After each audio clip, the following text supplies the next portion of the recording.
Okay, Yusuf said that it is better to start. So I will start by sharing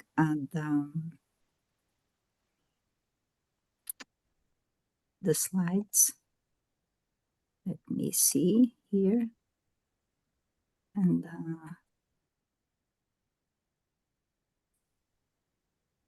here. Okay. Can you see the slides? Yes. Yes, we can. Very good. That's very good. Yes. Okay.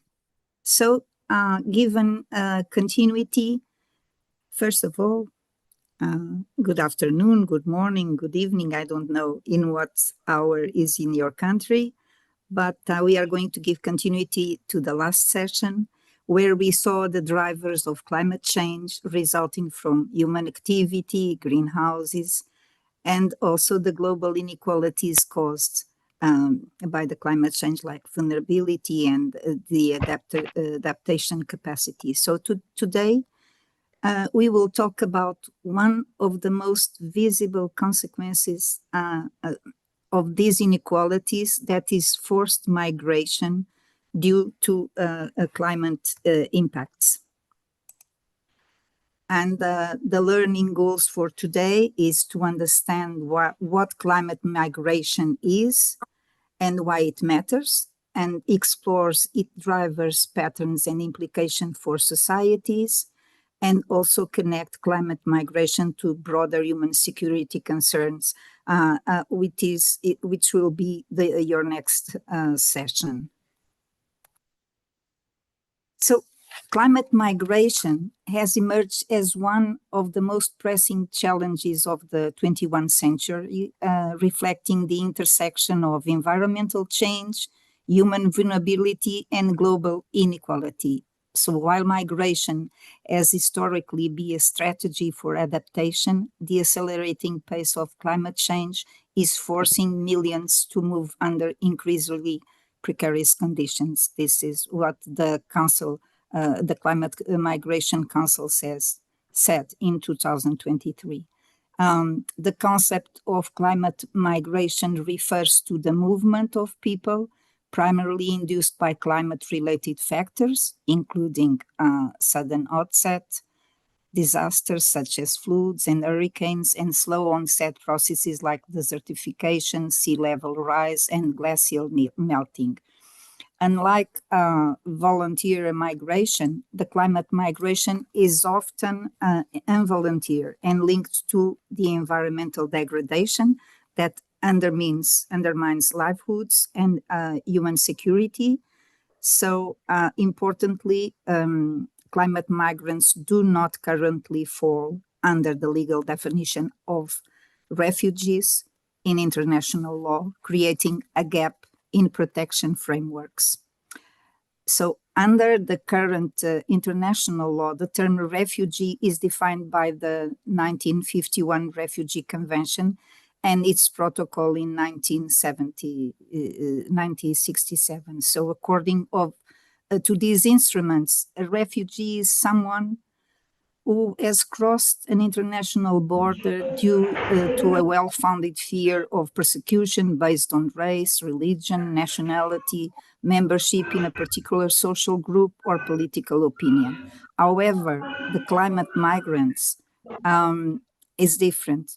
They move primarily because of environmental factors, do not fit legal criteria or persecution or conflict outlined in the Refugee Convention, and often remain with their own country internal displacement, which further excludes them from refugees status. So this has implications because they are not legally recognized as refugees. Climate migrants lack access to international protection mechanisms. There is no binding global framework to guarantee their rights, safety, or resettlement, and this creates a protection gap, leaving millions vulnerable to poverty, exploitation, and insecurity. And this matters because as climate change accelerates, the number of people displaced by environmental factors is expected to rise dramatically.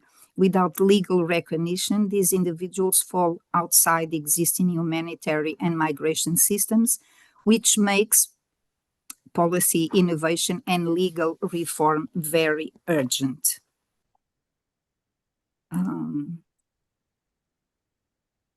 The drivers of climate migration are really complex, multidimensional, and multifaceted. Sudden onset events. I think that there is something here bad in my computer. Okay.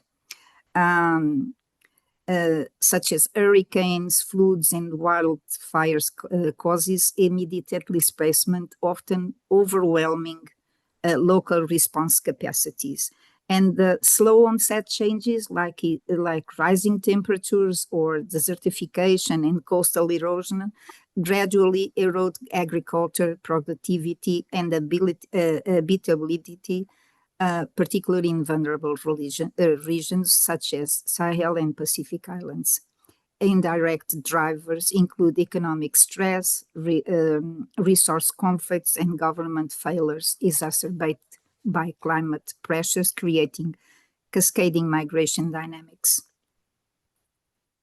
So understanding the drivers is very important. Climate migration has a profound social, economic, and political implication.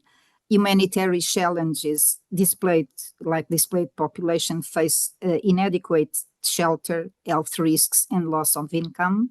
And urban pressure, like migration to cities, strains infrastructure and social services, leading to informal settlements and increased vulnerability. Also, the geopolitical tensions, the cross-border movements can trigger disputes over resources and security, particularly in the regions with fragile governance. And there is an equality amplification. Vulnerable communities, especially in the global south, bear the brunt of climate impacts, despite contributing least to greenhouse gas emissions. And besides, forced mobility and vulnerability that climate migrants face by moving under urgent and safe conditions due to the disasters or resource scarcity, they lack legal protection, as I said, because climate migrants are not recognized as refugees under international law. So this legal gap leaves them without secure status, making them easy targets for exploitation. So these migrants may accept risk work on unsafe migration routes, increasing exposure to trafficking networks. When formal migration pathways are unavailable, people turn to smugglers. And smuggling can escalate into trafficking when migrants are coerced into forced labor or sexual exploitation. Women and children are disproportionately affected, facing higher risks of exploitation during displacement and resettlement. And climate stress can exacerbate instability, weakening law enforcement and creating environments that where trafficking thrives. Climate migration is not only an environmental and humanitarian issue, it intersects with human security, including protection from exploitation. So it is urgent that we have legal recognition of climate displaced persons, the safe migration pathways and monitoring of traffic risks, and international cooperation to integrate anti-traffic measures into climate adaptation and disaster response. So the first idea that I want to give you is that climate migration, as definition, is the movement caused by climate impacts, floods, droughts, heat, sea level rise that make areas unavailable. The types of movements can be temporary, seasonal, or permanent displacement, which means that climate-related migration does not follow a single pattern. It means that it varies based on the nature of environmental stress and socioeconomic conditions.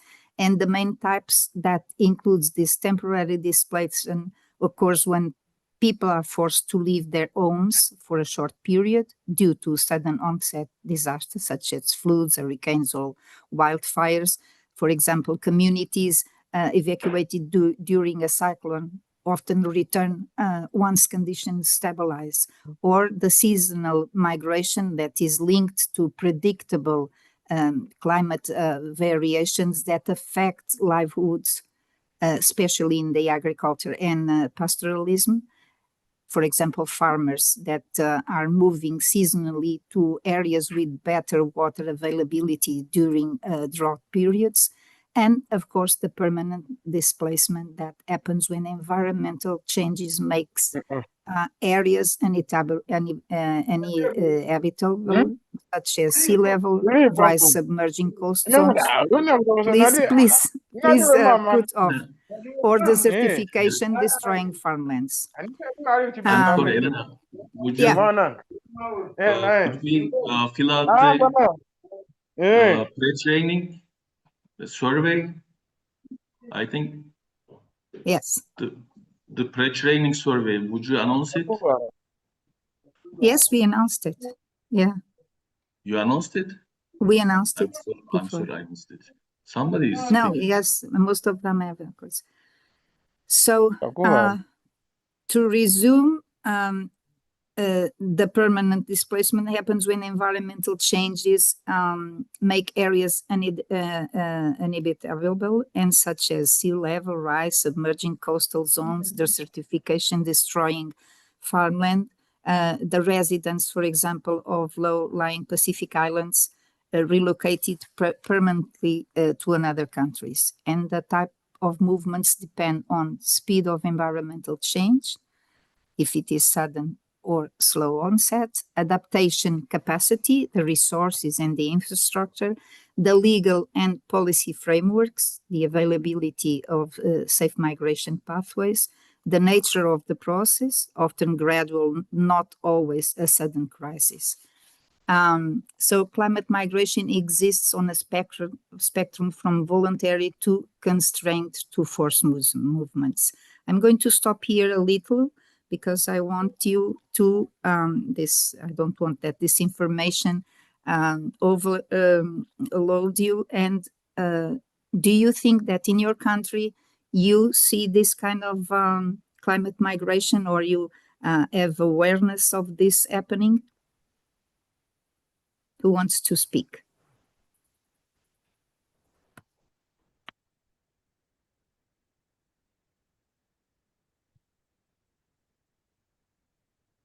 Is everybody there? Okay, Vernazio, can you tell me about it?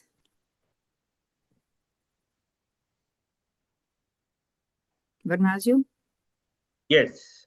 Ah, hi. Hello. Thank you so much. I would like to give a perspective of climate migration, as I have personally seen people experiencing it. And I have kind of experienced it indirectly. From the year 2019, 2021 and 2022, we've had several different cyclones that have been affecting us as a country in general. And I remember one cyclone known as Freddy was the most serious one, which left most of the people's homes damaged, their fields cleared out, and their livelihood completely taken away. And it was really a disastrous moment whereby the government really had to divert a lot of funds that were not meant for that to try and help the people that were directly affected by these cyclones. Now, most of these people completely lost their homes, and these homes are now within an area where rivers have, rivers have created. That means a place where there was no longer, there wasn't a river running through. Now there is a river. It means people can no longer use that place for agricultural production, or they cannot build, or they cannot go back to their homes. It means now they have become without a piece of land to depend on. Now these have become the new climate migrants. Okay, Yes. and I traveled to the northern part of Malawi last year in December, and I met a group of women who are looking for husbands in the northern part of Malawi, just to have a place to build a new home. Okay, and these are the people, like you said, that are very much susceptible to various aspects of gender-based violence and other human security-related factors. This is happening here in Malawi, and we also understand that as climate continues to affect us or to impact us in this way, a lot more people are going to be the climate migrants. And this is a problem that is happening. And maybe we just didn't know that it is about climate migration, because we've always related climate, we've always related migration maybe to low employment issues, or wars or fights in other parts of the countries. But now this is more or less like a new concept that is coming to our end, and most of us are realizing to say, okay, so now we have what we call climate migration. We're seeing people moving out of their homes. So this is exactly what is happening here in Malawi. Thank you so much. Thank you, Bernasio. Bem. You want to speak also? Who is trying to speak? Nobody is with the hand raised. Okay. Hi, Nura. Do you want to speak, Nura? No. No, okay. Well, you said things that make me realize, I'm not going to give the next motto about security, but I want you to stay with these numbers in your head. Because since 2020, and with the increase of the situations of climate change that are also going very faster, these issues of smuggling and human trafficking are increasing a lot.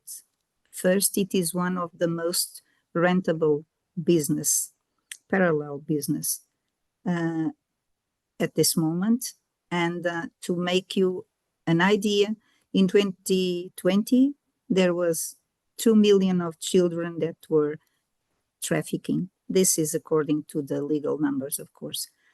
And now there are 168 million children in trafficking. So if these issues are not discussed, if these issues are not prevented, if communities don't have the awareness about these kind of issues, it will be dramatic in the future.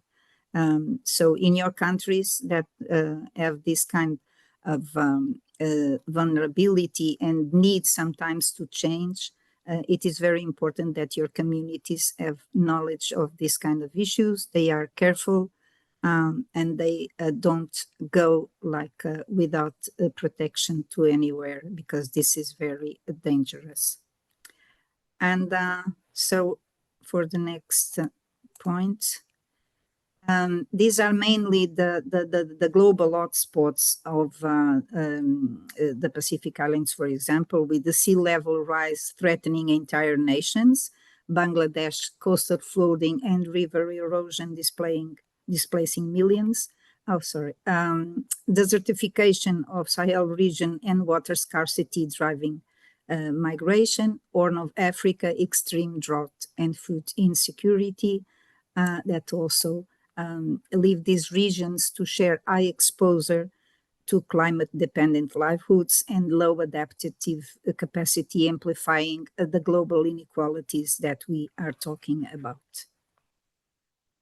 So, of course, this has social and economic implications. In urban pressures, we have a rapid rural urban migration, strains housing, water, health services, and jobs, growth of informal settlements.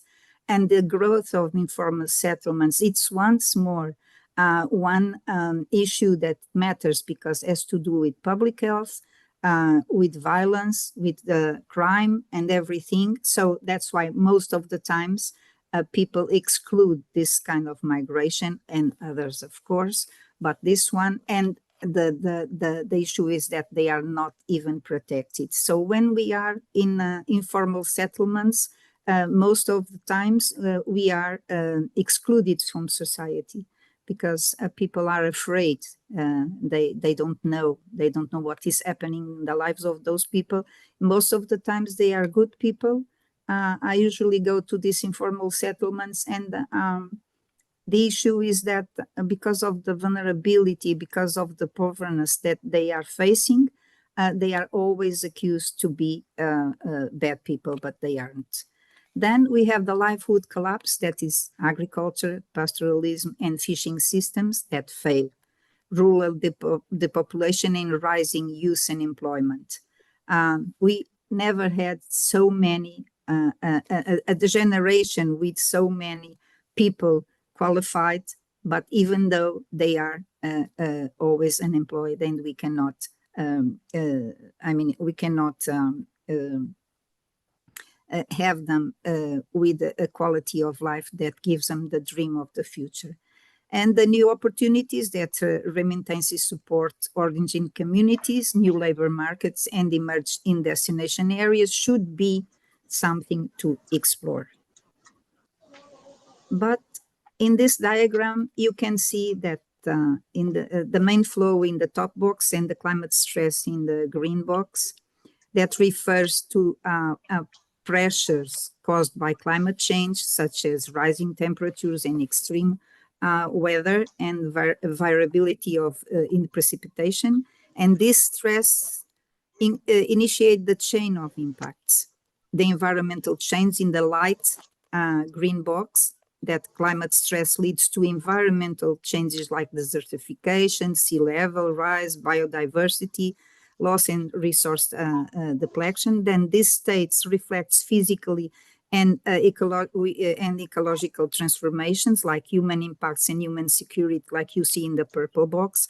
And environmental changes affect human systems like agriculture, health, water supply, and livelihoods, and increase the vulnerability, threaten human security, which includes food security, health security, economic stability, and the social impacts, instabilities, conflicts, and security risks that you can see in the red box when human security is compromised and social instability can arise. This may lead to conflicts over resources, migration pressures, and broader security risks. Connecting with arrows and concepts, you can see vulnerability with the dashed line. That indicates that vulnerability mediates the link between environmental change and human impacts. And the feedback loop, like the dot arrows that you see, that suggests that societal impacts can exacerbate climate stress through unsustainable practices. Then you have in the bottom row response mechanisms, energy and technology, and mitigation, reducing greenhouse gas emission to limit climate stress, and human capital, economic production, and adaptation, building capacity and resilience to cope with environmental changes. The social capital and strategies within institutions like governance and cooperation to manage societal risks and prevent conflict. The message that this diagram shows is that climate change cascades into human and societal security challenges. In this sense, effective responses require mitigation, addressed the root causes, adaptation to reduce vulnerability, and institutional strategies that to manage risks and conflicts. Another idea is that climate migration migrants have no formal status. It's one of the ideas that I want you to have. International law has no climate refugee designation, creating legal gray zones.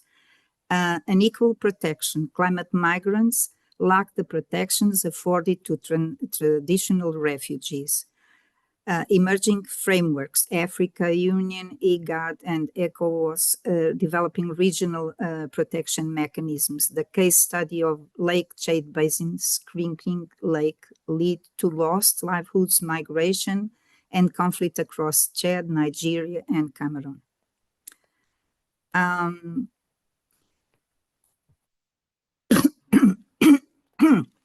There is an author that says that migration, when safe and supported, is not failure, is adaptation in motion. So these adapted livelihoods that support climate resilience, agriculture, and alternative income resources, inclusive infrastructure to build urban systems that accommodate migration with dignity, enable the safe migration enables dignified legal pathways for climate-driven movement and regional cooperation, straighten course borders and frameworks and share responsibility. Of course, we don't have a formula, but we know that addressing climate migration requires integrated and multi-level strategies.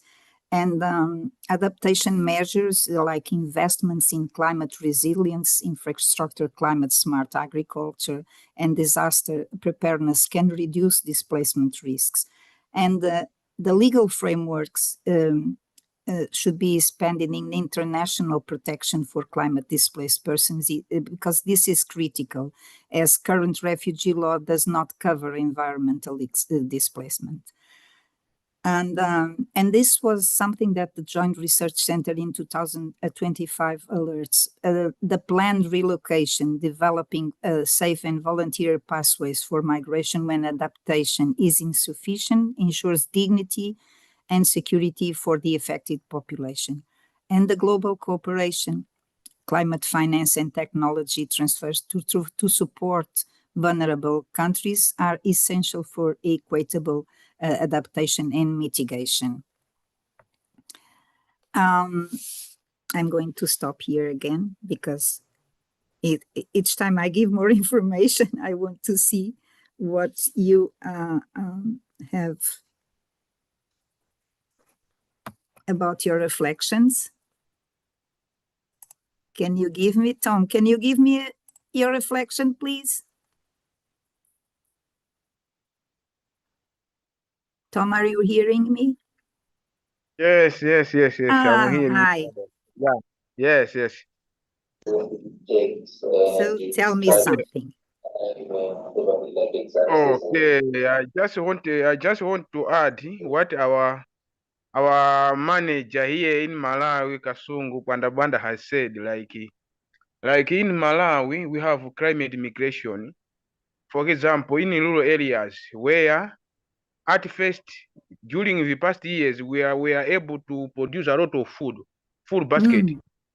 But now, because of coming of climate change, now the land has become degraded and the land has become unproductive, which cannot support our community. Now, people now are moving from rural to town to seek for job.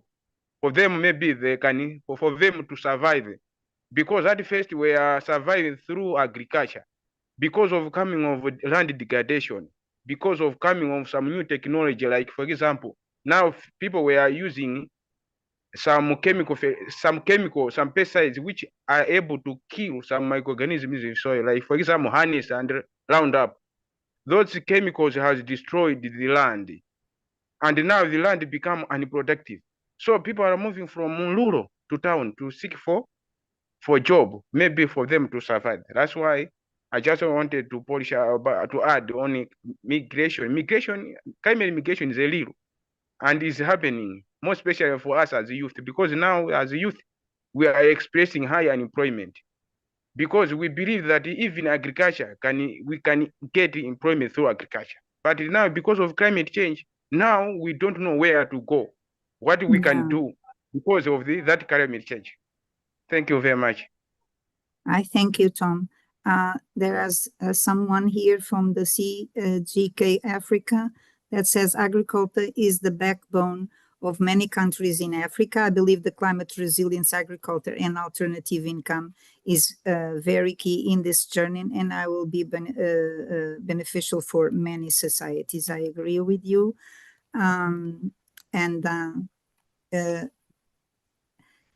Things that are happening connected with the climate change are also linked with a lot of issues because this is systemic. Everything is linked with everything. We cannot look at things in one way. We have to see them in the various dimensions. Yes, Vernaz, you can talk.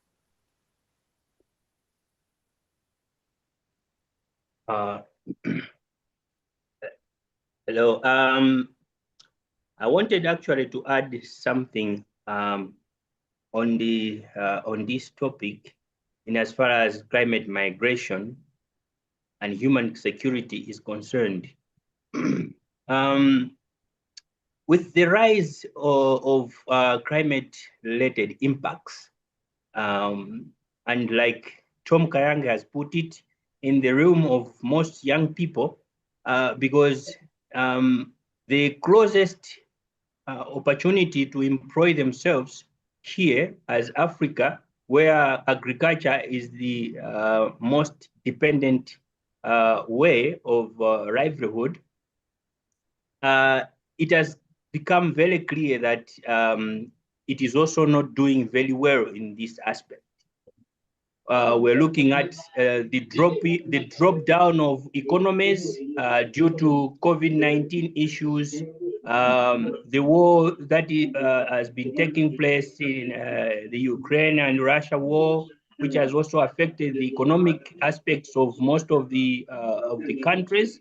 As it is happening from that higher level, down here, it is affecting a lot of young people, because now they feel like, okay, for example, Malawi is not a place that that can give me a proper livelihood. Let me move to another country.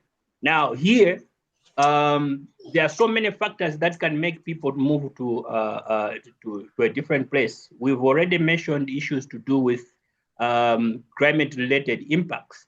Now, these being part and parcel of the contribution that is making people to move into new countries, now they are facing even bigger challenges in those countries where they go to. For example, if you talk of South Africa, there is a lot of xenophobia that is happening. Yes, okay? I know. And I was with a colleague of South Africa like 15 days ago, and she told me, yes. Yes, and these are some of the aspects that most of the young people are facing in the process of migrating to other places, just because of some climate-related impacts, and some of them are getting killed. Okay, and this is why this project is also very important, because we are also trying to give each other the humanity aspect of trying to understand that climate change can affect everyone. Yes. Okay, we can move from Malawi to a different country, but it can also happen that the other different country, people have been affected due to climate change related issues, and even they can in come Europe, to our country. even in Europe. Exactly, even in Europe, and already most of the young people in the northern part of Africa are migrating to Europe. And some of these issues are still affecting other young people who are also moving to such parts of the world. And I think it is very important that we try and bring this message to a lot of people to understand that sometimes it's not by choice that you are being found in a new place. It's sometimes because of some of the worldly circumstances that have forced you to find yourself in a different place. So this is quite a very important platform that we try and send this message to the people out there to understand that these impacts, we all have responsibility towards our environment. We are all we are all going to be affected in one way or the other.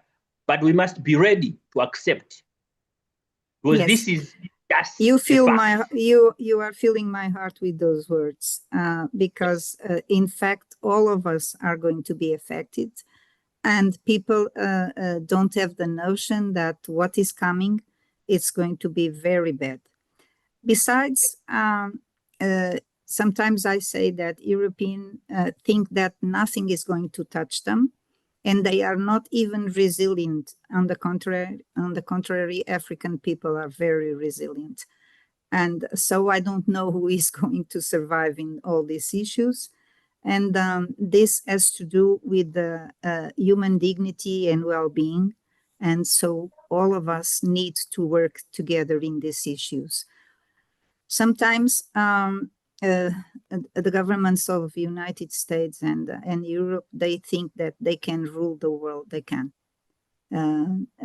because they didn't have examples that can be, reproduced in other places, because they start again to create inequalities, exclusion, and violating human rights in their own countries. So we are not the best example. But with your experience, with your knowledge about the issues that you go through every day, and our resources, I believe that this kind of projects are very important, because when we are doing things in goodwill and when we believe in what we are doing, I always say that the result is positive. So I hope that it's going to be that result with you also. And I would like also to hear, a lady from this project, please. Helen, you have my name. Do you want to speak? Helen Jackson, I mean, here. Are you having troubles with the microphone? I don't think she's hearing me. And Antonia. Can you hear Antonia?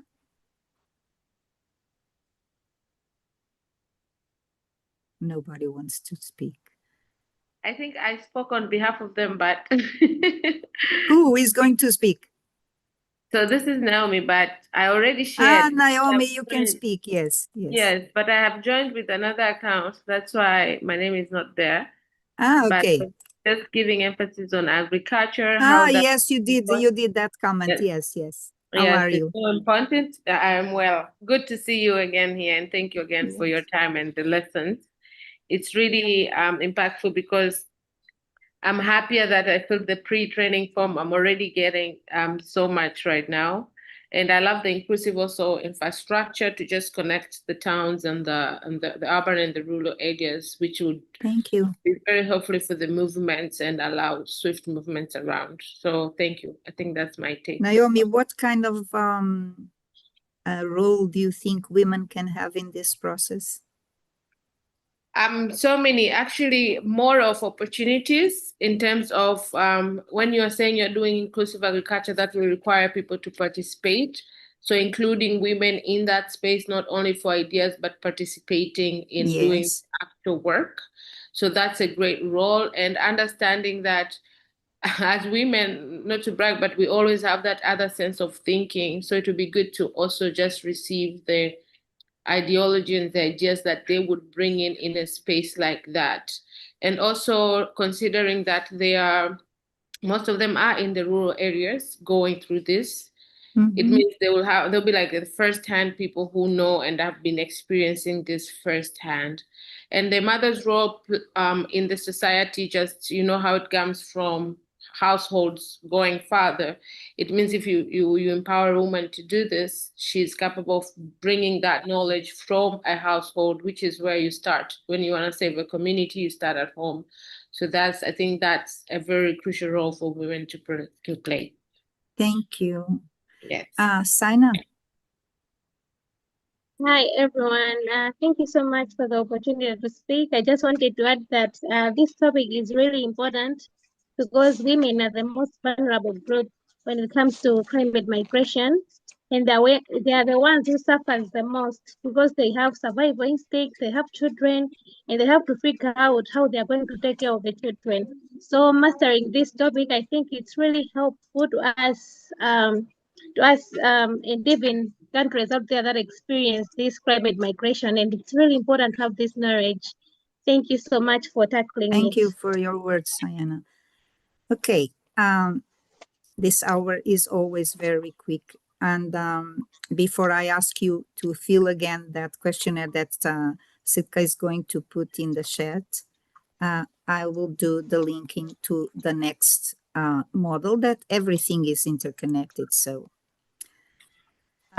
the linking with the next model has to do with human security, but everything is articulated and interdependent. So protecting people is not just borders. A shift from traditional security to human-centered approach needs food security, water security, livelihoods, safety and dignity, and social stability.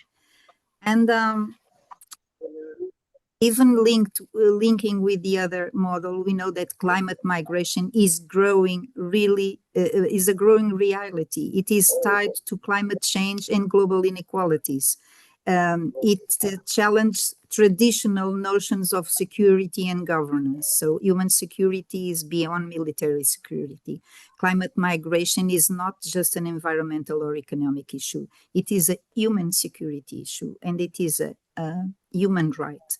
The relationship between irregular migration and smuggling of migrants has been discussed in several literature review that I consulted, with most authors acknowledging that the important role of smuggling of migrants in facilitating with this irregular migration. So in the next session, I think that you will explore how human security frameworks address threats like displacement, food insecurity, and resource conflicts. And the question that I will leave is that what should governments, communities, and international partners prioritize to protect people affected by climate migration? I will stop here because I have one more slide to show.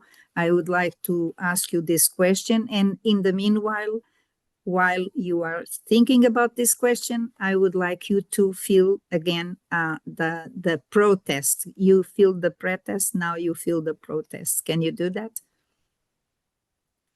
Sitka, did you put the protest, please? No, I am going to Just share it putting, right but now. you can also think about this. They can also give a like to our YouTube channel. Yes, right now, in the live on the stream. video. Yes. We are on the live stream.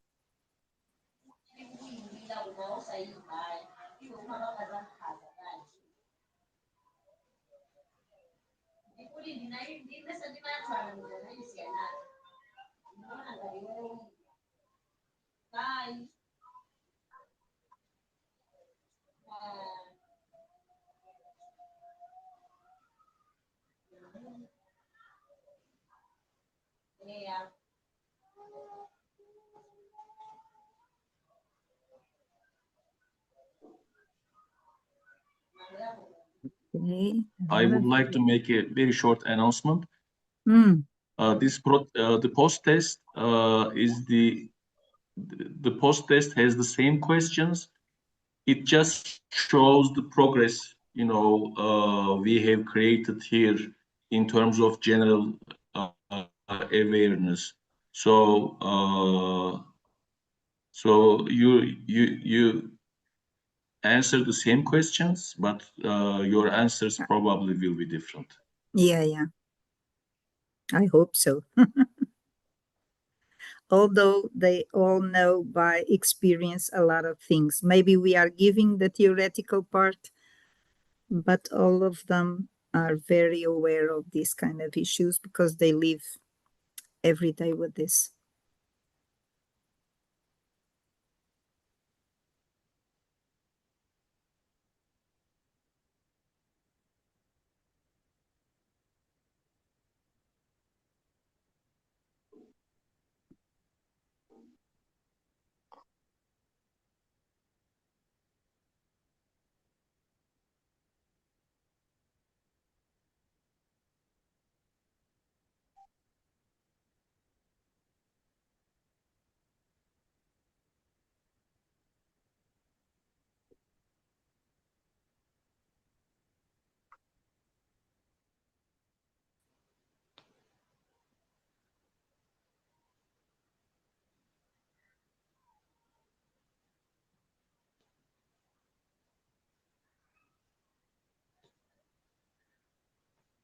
Okay, I think they all. How many people have filled? Let me see.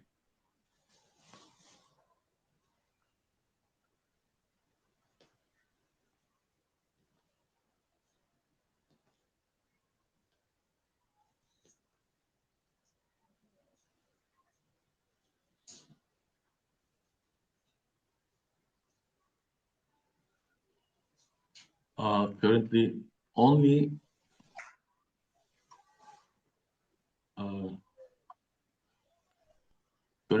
only 11 people.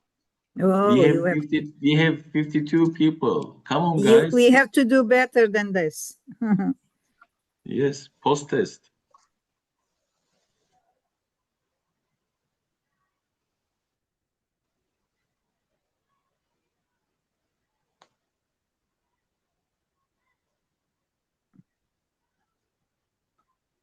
Elena, I think you can continue. Okay, so last we have the conclusion of all this, and once again the call for action to moving forward together. We know that climate migration is a complex challenge and is multifaceted, and also that intersects with human security, development, and justice. So effective responses must combine legal reform and global solidarity to protect those most at risk. And also that as climate change intensifies, proactive measures will determine whether migration becomes a pathway to resilience or a source of deepening inequality. So that's why I appeal to the international cooperation that are vital for dignifying the future of people that are in these circumstances. Also, I appeal for the union of African countries with each other. We have Africa is so beautiful. It has so many resources, and at the same time, such an asymmetry in the resources. And I know, for example, that in agriculture, some countries of Africa not seed the food every year because the soils must rest, and so that leads to know-how and a lot of issues to maintain the soils good for food. I was seeing also that you have in the chat that what are we eating? You ask what you are eating, and in the Europeans we are eating much worse. You even have some products that are okay because they are pure. Of course, you have chemics and everything, but we eat plastic and things in the fish you cannot imagine. So all of us are eating bad things, and we have to be careful with our security in health with those issues. More the ones that are going to appear with the climate change, like virus and everything. So the last question is what role each one of us and you will play in addressing climate migration as a problem that we are facing today. And this is my last question. I really appreciate, and the bibliography that you can find, I really appreciate the opportunity that I had to be with you. I really love to do this kind of trainings because most of the times I learn more than I teach, because you have such a richness experience in your countries that make me think about it, that make me understand how we all are interconnected, how in all of the places in the world people face similar issues but with different levels. And this is very important, not because of my profession, because to be honest, I'm 1 year for retirement, so it's not for my career, it is for my growing as a human being. And And I always say that I hope that the system doesn't corrupt my soul, and I hope that it will be like you, the same, that you always believe in what you are doing, that you always want to be better. And this is what I wish you all, that you go through your life with this kind of fulfillment, that you have done your best. This is my wishes for you. Who wants to speak now? This is the part that I like the most because I see you. Avernaz, tell me. Yeah, thank you so much for taking most of your time to be with us on this platform, and bringing the understanding of how climate migration is affecting us in various aspects of our lives. I would like to call all of us to action, because yes. As I am sitting here, I'm experiencing so much heat right now. Yes. Okay, it's just close to the rainy season, where temperatures are supposed to be low, but Yeah. right now it's just that I'm on the video, but I should have put off my shirt so that I feel a bit better. Now, what I'm trying to mean is, I think it is high time that we work together as climate champions, as people who are carrying the message to those people who do not have an idea about what climate change is all about, or who are just surprised about what is going on and they don't really understand what exactly is happening. And we are here carrying this message to the people out there. And I just want everyone, okay, to at least take a part, to participate in this. And this message must also go beyond us, to reach to other people who are good at decision. I mean, who are there to make decisions, and to understand that some of the decisions they make affect some of the people who do not have a bigger voice to reach to them. But for us, we take advantage of this platform because we understand this is where we can send our message out there, that let's work together. Let's ensure that we respect human rights. This is also an issue to do with human rights. Okay, it is. Everyone has to take responsibility to ensure that everyone should have an equal enjoyment of what the world has given. Therefore, very good. Let's please work hard together, do the best we can to reduce the impacts of climate change. For example, in my case, I usually try and grow trees. At least that's what I'm really good at. We have youth clubs that we work with, and we plant trees. And now we're trying to like make use of waste products into some reusable products. And these are some of the initiatives that we need to be doing to try and reduce some of the environmental degradation issues that we're experiencing. So it's also an issue to say, if you catch this very well, it's also a way of employing oneself.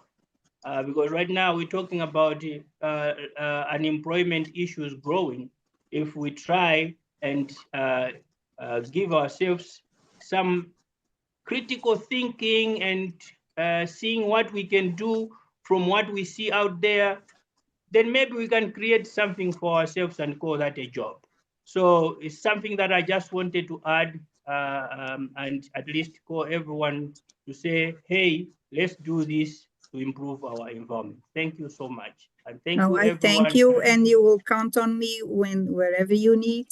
And I have a message here from Tom saying that we have a lot of work to do by advocating about climate migration. Climate migration is a real, as you let us work together, and we need also support, even financially, as you saw, that we can implement those solutions. It is true that financial support is very important, but that should not stop us from doing things. Sometimes we can arrange solutions without the fundings, and when the fundings come, it's already very good. But I'm sure that with the contribution of everyone, that you can find also solutions. Also, you need to touch your governments. Some of you are academics, and you need to touch them with this kind of projects, this kind of studies, to make them believe that I know that all the governments, mainly in the world, are not so trustable. This is not for the record, okay? But I believe that somehow they have a small spot inside of them that also wants to do something right, not just win money. So we have to believe in human beings like that. There are here 52 persons, you said, Sitka. If each one of you touch 2 persons, it will be the triple. And if those persons touch again 2 persons, it will be growing and growing and growing. So I appeal to all of you to collaborate together, and I'm at your disposal for whatever you need in the future. Just contact Murat or Sitka or Banu, and I will be with you, okay? And I hope that one day I can meet you in person.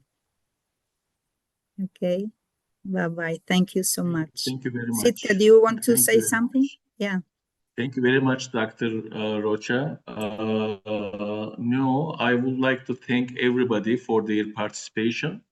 Please keep in touch. The third workshop will be coming soon. We will notify you.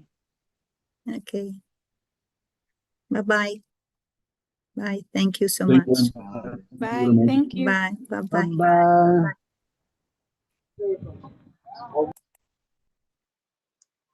Bye bye. Bye. Bye. Bye. Bye. Bye. Bye bye. Bye bye. Bye.